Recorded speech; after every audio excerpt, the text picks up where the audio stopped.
Et bonjour à tous, aujourd'hui on va parler de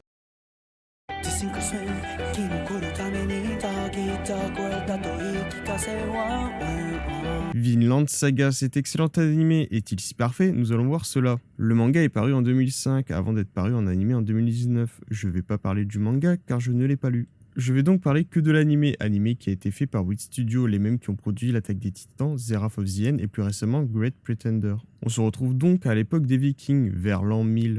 On commence l'histoire avec Thor, qui vit dans une région glaciaire avec sa famille, sa fille Ivla, sa femme Helga et son fils Thorfinn. Ils vivaient paisiblement, mais le passé de Thor ressurgit, on l'appelait Thor le géant. Il était capitaine des Jom Vikings, une unité d'élite de vikings. Et dans cette région glacée et reculée survient Floki, le nouveau chef des Jom Vikings, ancien compagnon qui lui rappelle qu'il y a plusieurs années il a déserté. Et qu'une grande invasion contre l'Angleterre arrive, et s'il ne veut pas être jugé, lui et toute sa famille, il devrait à nouveau rejoindre l'armée. Il acceptera donc de partir avec des habitants du village reculé. Son fils Thorfinn se cacha dans le bateau et arrivé sur une île, une embuscade l'aurait tendu car Floki voulait juste se débarrasser de Thor. Il a donc engagé Askeladd et sa troupe de pillards qui se feront complètement démonter par Thor. Sachant que même s'il allait gagner, il y aurait forcément des pertes de son côté car les soldats ennemis étaient trop nombreux, il décida donc de sacrifier sa vie. Chose que Askeladd acceptera car le contrat demandait juste la tête de Thor. Thorfinn choqué jurera de se venger et se cachera sur le bateau de Askeladd, mais maintenant Thorfinn est loin des siens avec une troupe de pillards. Il devra donc s'intégrer dedans et prouver sa valeur pour gagner sa nourriture avec toujours pour but de tuer Askeladd. Voilà comment commence l'histoire. Pour la suite, on suivra l'aventure de Thorfinn qui devra vivre au gré des batailles et gagner sa pitance avec ses troupes. On suivra leur aventure en Angleterre. Et comme l'anime est fait par Wit Studio, on a le droit à de magnifiques scènes de bataille et une animation irréprochable. Pas de personnages en 3D dans le fond des batailles, ni de cel shading pour le plus grand plaisir de nos yeux. J'insiste vraiment pour dire que l'animation est irréprochable, vous en aurez plein les yeux. Cette partie dite non spoil finie, je vous conseille vraiment d'aller regarder cet animé. On va passer maintenant à la partie spoil. Donc ces Joyous Bands se sont réunis en Angleterre pour participer aux batailles pour le roi du Danemark, et dans le groupe de Askeladd, il y a des hommes qui se démarqueront. L'intrigue sont les batailles et la survie et le pillage, mais d'autres intrigues se formeront. Donc dans la compagnie de Askeladd, il y a surtout son bras droit, Bjorn, un guerrier aguerri, qui a la particularité de cueillir des champignons, mais pas n'importe quel champignon, les champignons du Berserker, qui lui permet de rentrer dans une rage folle et de décupler sa force. Il est le seul de ces hommes à réfléchir sur l'attitude de son chef ou de se questionner sur lui. Ensuite, on a bien sûr Thorfinn, qui au gré des batailles a su prouver sa valeur sur les champs de bataille, mais il n'a pas perdu sa rancœur envers Askeladd. Askeladd qui utilisera Thorfinn, car Thorfinn va obligatoirement le tuer au cours d'un duel. Askeladd lui fera du chantage pour lui accorder un duel. Il devra donc apporter la tête du chef ennemi ou accomplir des exploits pendant la bataille pour avoir un duel. Chose qu'il accomplira plusieurs fois et les perdra tous. Ce que je reproche à Thorfinn est qu'il n'est pas assez développé, il reste une boule de rage pas très expressif, j'aurais compris si ça avait duré les 12 premiers épisodes, mais sur la totalité de la série, c'est un peu long. Il restera la rage incarnée, il dialoguera peu et demandera juste des duels. Personnellement, le plus gros défaut de la série est que Thorfinn n'est pas assez développé et qu'il reste juste une boule de rage, j'aurais aimé le voir un peu plus évoluer. Maintenant parlons de Askeladd, fin stratège qui mène ses troupes de barbares à la baguette, il lui voue limite un culte par sa chance qu'il a, et ils ont une confiance entière à lui, voilà pour les personnages principaux de la troupe. Il y a bien sûr d'autres personnages dans sa troupe avec des caractéristiques bien spéciales à eux, mais ils ne sont pas développés, donc je ne vais pas en parler.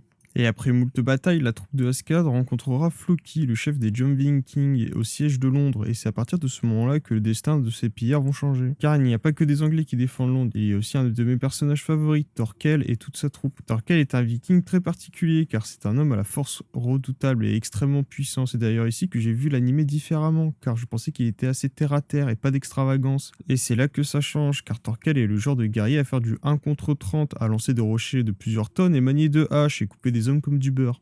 Son personnage est simple, il adore la guerre et être dans le camp des perdants, car il faut obliger lutter avec acharnement et désespérément pour s'en sortir, alors il a rejoint les Anglais qui étaient en difficulté. C'est vraiment mon deuxième personnage favori de l'animé, j'adore ce personnage, même si au début il m'a assez surpris. Car je pensais vraiment que tout le long de l'animé j'avais pas croisé un personnage comme ceci. Avec une force aussi démesurée, ça perturbe, mais on s'y habitue vite. Il repoussera la troupe de Askeladd et de Floki, et comme l'hiver arriva, le roi décida de mettre son fils Knu avec 4000 hommes pour continuer le siège. C'est bien sûr pour envoyer son fils à la mort, car contrairement au roi, il n'est pas un meneur, il n'a pas de charisme et a des traits de visage assez efféminés. Il n'est donc pas vraiment digne d'être son héritier, donc il cherche à s'en débarrasser. Askeladd, après cette défaite, s'était retiré en douce sans l'accord du roi. Il apprendra que les 4000 hommes du siège ont tous été tués par Thorkel avec 500 de ses hommes et qu'il poursuit le fils du roi pour le capturer. Donc Askeladd a pour but d'aller sauver le fils du roi seul pour l'énorme récompense qu'il pourrait toucher, ainsi que pour les portes que ça lui ouvrirait. Il ira donc secourir le fils du roi en mettant en place une embuscade. Il fuira en jouant avec ses relations avec le pays de Galles. La traque continuera et l'hiver sera présent. J'aime bien cette partie calme et posée où le danger n'est plus l'ennemi en face mais la nature et le moral des hommes, car il commence à douter de Askeladd.